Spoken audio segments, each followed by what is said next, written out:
And we're live, and this is our match reaction to the 1-0 victory against Ipswich this afternoon. So, absolutely looking forward to this and discussing this with you. See you in a sec.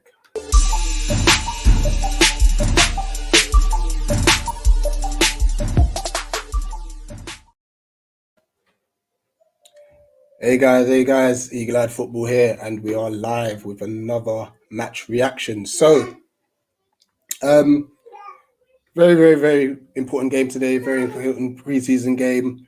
Obviously more minutes under the tank. You know, it's really good that the players are out there expressing themselves as well. What I was really impressed with is the fact that we managed to keep another clean sheet. Something that we're not obviously too well adverse to. So no, absolutely buzzing about this. Absolutely buzzing about the fact that, you know, it's another win under our belt as well. And looking forward to the rest of pre-season, obviously starting the season in a couple of weeks. Now, let's look at the game. Very wobbly start. I think the first couple of minutes, obviously Ipswich, they looked really up for it, to be honest. They had a high press, really looking to put us under a bit of pressure, whipping in a few dangerous crosses. But I'm actually really excited about the fact that we managed to deal with that and deal with it quite comfortably. Welcome, Charlie says that he was at the game himself. You know what?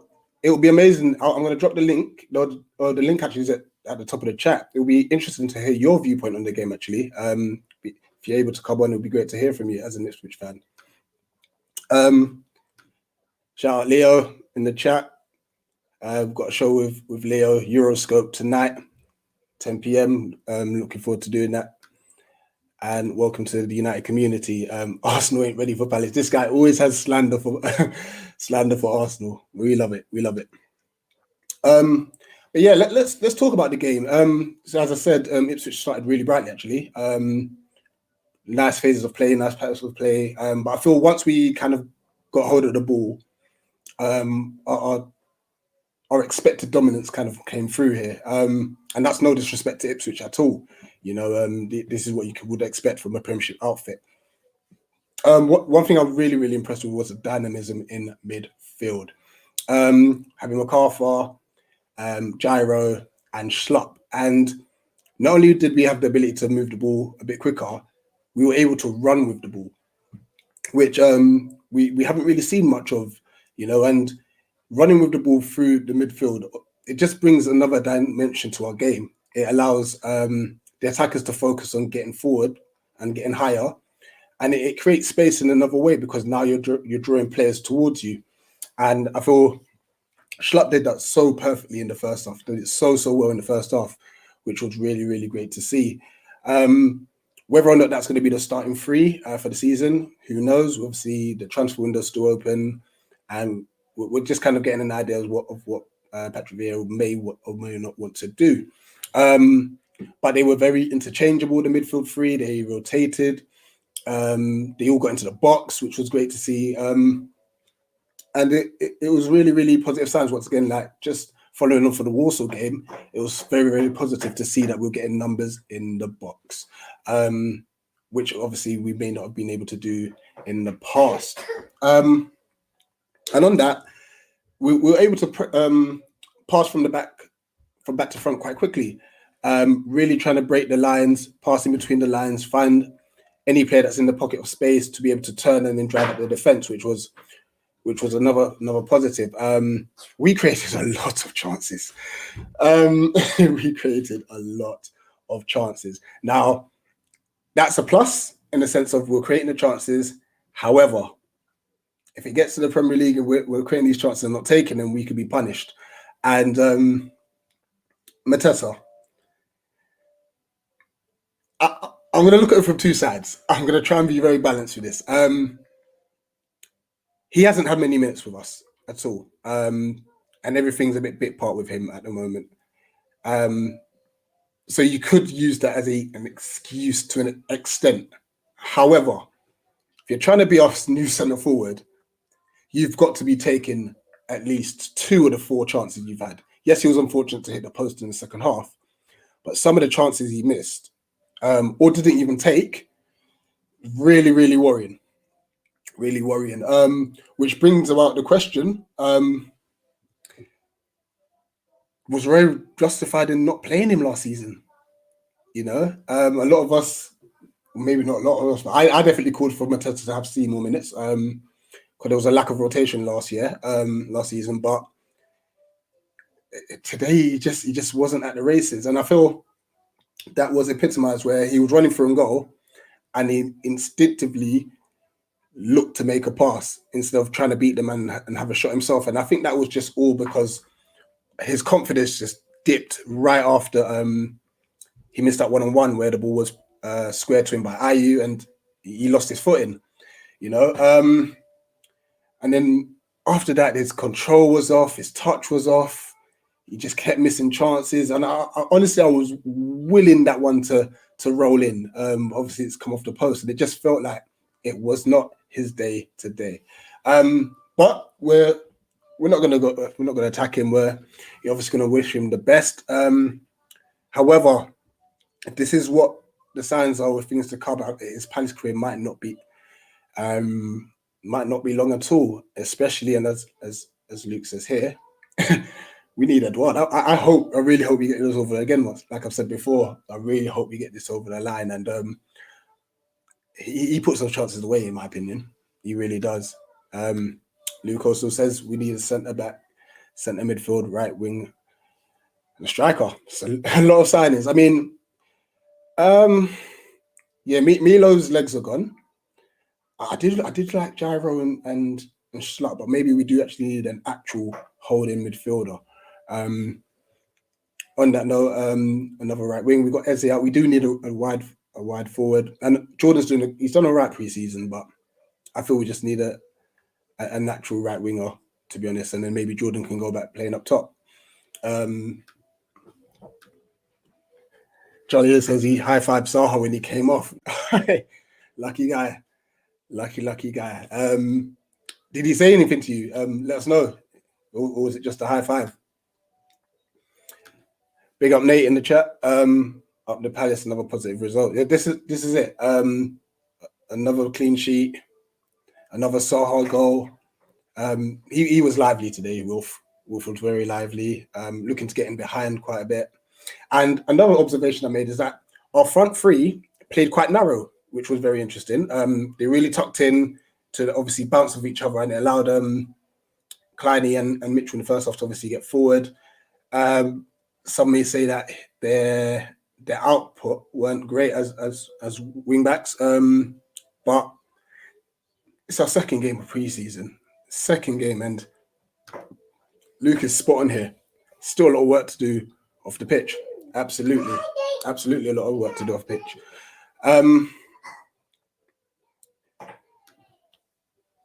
What interrelation to Mateta, Nate? Let me know.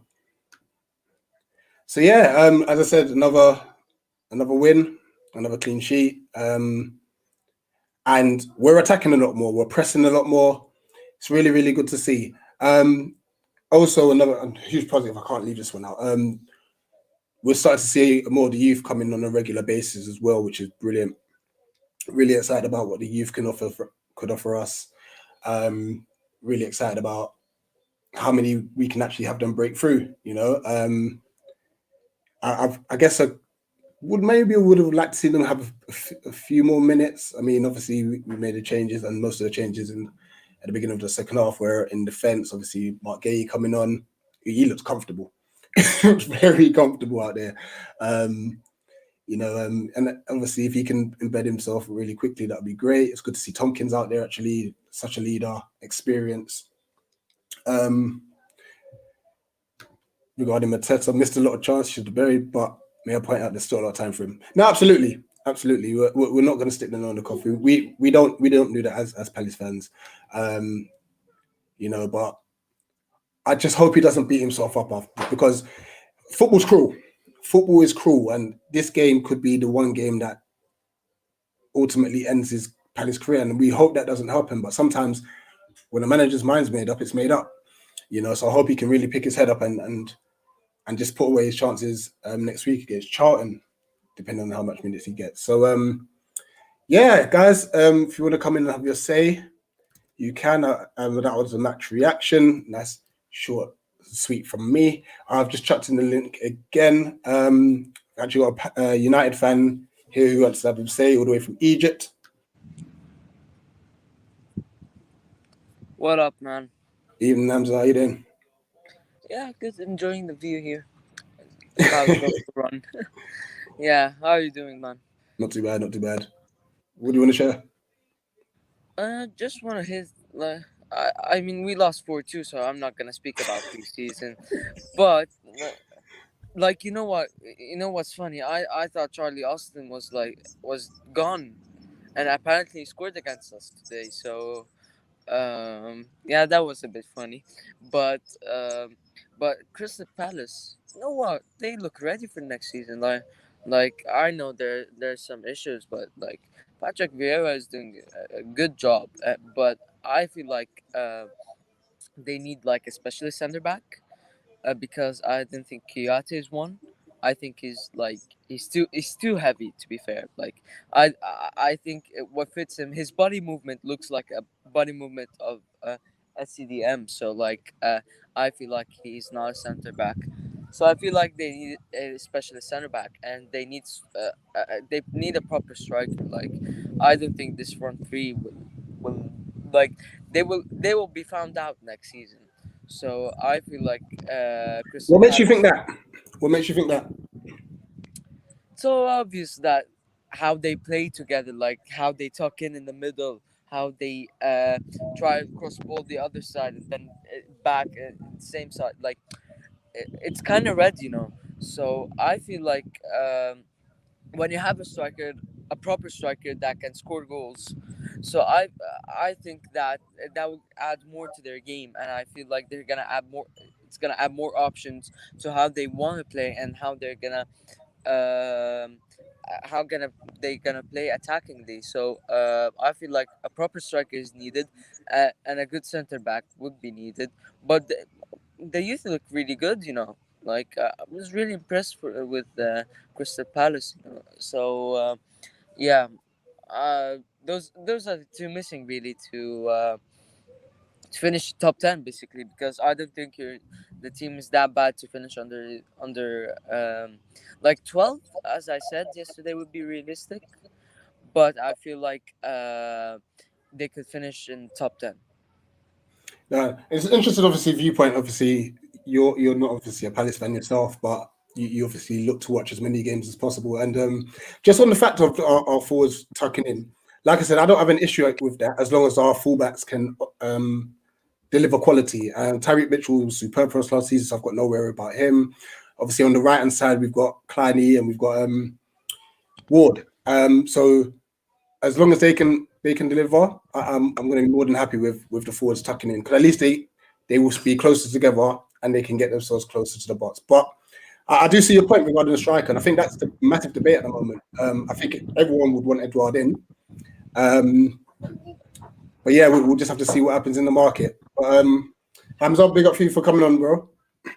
Big up, man. Gonna All right, be on the Euroscope. When is it? yeah, but 10 p.m. we'll say 10 p.m. Okay, all right, All right, be we'll there. catch you later. Sweet. See you. Yeah, interesting viewpoints there regarding a striker, and this window is going to be very interesting, in my opinion. Very, very interesting window. I think once we get, yeah, a competition is going to be key. Competition is absolutely going to be key. A few more comments here. Nate says, let's remind ourselves Benteke missed sitter after sitter and we're still backing him. Absolutely. Absolutely. So yeah, we shouldn't throw Mateta on the bus at all. Shouldn't throw him on the bus at all. Luke here. I seriously think we need another striker to add more competition up front, like what we had with Batshuayi last season. Yeah, and on that, not just having the competition, it's also important to ensure that they're getting the game time as well. So yeah, hopefully we don't stop with the market. The momentum we're building with the players, the youth players we've been bringing in, and the ones we've signed has been phenomenal, and I hope we don't stop. I hope we don't go quiet over the next couple of days. All right. Nathan, I'm going to bring you on in a minute. I'm just going to bring on Leo. Yay. Well on, bro. How are you doing, bro? Another positive reaction, another positive result. Yeah. Absolutely. This is it, bro. What I said to you, like, obviously I was driving the other day when I came on, man, but Yeah. I'm just saying, man, I think the Vieira's definitely got to change your mindset as well. And if he gets rid of the petulance of Zaha, mate, he's banging goals for you. But then, yeah, again, I know everyone's like saying about Benteke, sitter after sitter, but strikers only get sharper as they get more game time. And I think Yeah, he's definitely absolutely. this season. Yeah, just on that note, like, and that's what I feel happened with Mateta. Yeah. He feels. I feel like he's that striker that he had to impress. He tried too hard to impress today because he may not know when his next minute is going to be, and sometimes that can work against a forward. Yeah, because if he's going to feel like he's got one chance, and he fluffs his line, his confidence is going to be low, absolutely low. So yeah, no, I think he'll come good. There's enough that I saw last season that tells me he'll be fine.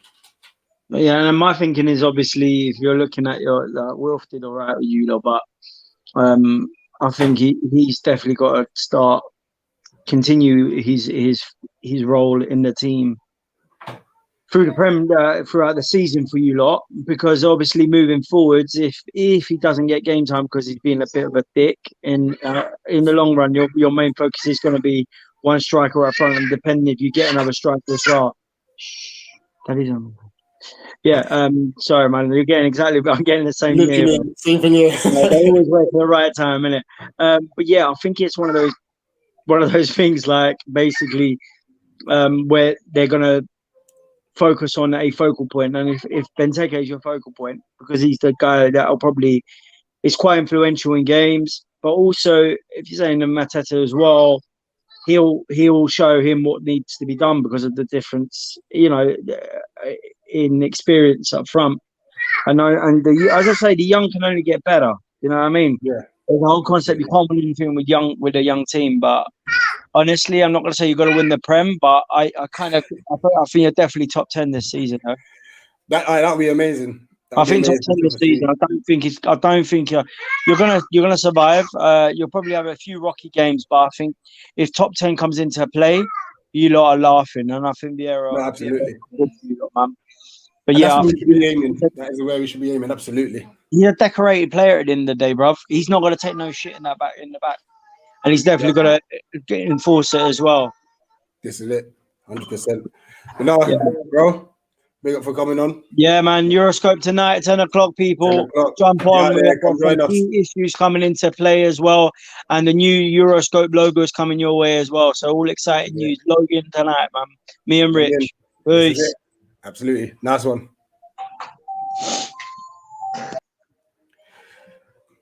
Yeah, interesting viewpoints there. Like top 10, can we do it? Just drop a yes or a no. Can we make top 10? Drop a yes or no in the comments. Yeah, this is, if we can get this defender in, even if it's on a loan to buy basis, I'll be extremely happy. Obviously, unfortunately, Fulham went down last season, but he was a rock at the back. And not only that, it will just bring that a bit more experience to the back line, because we've lost Cahill, we've lost Dan, so it'll be it'll be amazing if we can get him in. Joachim Andersen from Lyon, it will be. So yeah, this is it. Obviously, I'm just gonna wait to see if Nathan's still about. Other than that, there's a game Tuesday against Charlton, and from what we've been seeing on the clips through pre-season, it looks like we're working on a lot of things. We're repping the Irish colours. I see you. Not intentionally, but still, got to be done. It works. How did you see the game? Boy, it was good to see us dominate the game for a change, because that performance today was what we've seen under Hodgson, where teams are running up past us, running it. But the one thing that stood out for me, apart from the penalty, was the defense. Normally, our defense is major shaky. Yeah. And you're always panicking about a ball in the box or a dead ball being swung in from anywhere. It was relatively calm. There were a couple of hairy moments I thought, ooh. Yeah. But obviously, because we've shifted a couple of players out, we still have got to bring players in, but there's players there that have not played as much. So they want to prove that they can still do the job. Like Tompkins and Kelly, for me, were better options than Dan and Sacco last season, but we weren't seeing enough of them. And look, Kouyaté at centre-back has worked because it was the best we could do with a ridiculous injury crisis. Yeah. But if it were up to me, I'd move Kouyaté back into centre midfield, as we were talking about in the last show. But if I'm being truthful, look, it wasn't spectacular and sexy in the whole 9 yards of it, but you don't want it to be in pre-season. No. It's all well and good smacking Ipswich Town and Warsaw 6-0 and 7-0 and all this kind of foolishness. But if we get clapped 5-0 at Chelsea, what have we got to show for it? What does it mean? Yeah. And we definitely need to leave room for improvement. Exactly. And look, Tuesday's game, normally there's a bit of edge to it because it's a local game. Obviously, our neighbours in SE7. But I don't think they'll play too many first teamers. I don't think we'll play too many either. No. I think we'll play a mixed team, to be truthful, because it's probably safer to play a mix of our first team and our youth team, primarily because we can't afford to lose either set of players over a friendly. But obviously, people will point out the loss to Stevenage last night, where the 23s and the 18s lost to Stevenage. That's a lesson for those boys. Yeah, this is it. It's more experience for them. I straight read after 8 minutes. I went, wow, we're back to this Palace. I've missed this. Which I tweeted out actually on my Twitter account. I was like, I've missed this. I've missed this. Red card. I was like, early as well. And such. But to be fair, the boys they battled, they fought. Listen. You know, people are going to point out, but we lost to lower league opposition. And it was mostly our kids. I mean, let's be fair. Our kids lost to an own goal to Stevenage, but Brighton's kids got smacked 6-0 by Sutton. There we go. There's levels to this game. It's massive levels. Massive. You see me? Listen, I'm going to have to fly off because I've got to go to work now. But listen, I thought I'd come on and quickly share some thoughts for you. But 1-0, decent result, improved performance because the defence held very strongly. Granted, they didn't really have an awful lot to do. Ipswich really didn't show offer much, any kind of innovation. But the few chances they had, you were like, careful. Because who was that guy for the Joe Piggott? He used to play at Wimbledon and Charlton. I know he's dangerous. So I was like, boy, you know, he reminds me of Murray. Where you don't think he's dangerous, but when he gets that one chance at goal, it's in. Yeah, 100%. But I think the conditions played a part because it looked like it was a bit of a battle for both teams on that pitch. Because obviously we haven't played at Ipswich in donkey's years. The last time we played it, we got smacked 3-0, something like that. Back in the promotion season. So like we haven't played Ipswich for time. This is it. You know, but it was good to play Ipswich again. I hope they come up this season. It was a good game. They played well. You know, they gave us a game. It wasn't. I know some people were foolishly talking about 4-0, 3-0. I know your thumbnail said 5-0, but I was thinking this Ipswich team aren't anywhere near us in terms of strength, but they won't want to get embarrassed on their own patch. Yeah, absolutely, But having said that, there's positives to take from it, but we're not going to get carried away and talk about Europa League, all of that foolishness, because people have to get that tweet out the second that we win a game. It's Europa League. It's like, oh, here we go. It's that behave. It's like, whoa, settle yourself. Like, well, I'm there. Wait till 100%. We're in 5th place at the end of the season. Then put that tweet out. Then you celebrate 100%. Then put that GIF out. You see me? Then put the Europa League GIF out on your timeline. But this is it. No, look, it was one of those, Rich, where it wasn't pretty. It wasn't amazing, but you know what? Got the job done. Good, yeah. Vieira will probably take a lot from it and look at the youngsters that came in and said, you know what? I don't need much because I do have a good crop here, but I do need to help this young crop. I don't want to expose the young crop too early. Yeah, exactly that. Like you saw Reece Hannam kind of played really well in the second half, but we want to protect him and Mitchell. We do have to protect them, 100%. You know, like Mitchell's more of a first teamer now, so he's kind of used to it. Yeah. But Reece Hannam's only made that brief step from West Ham to us recently. Yeah.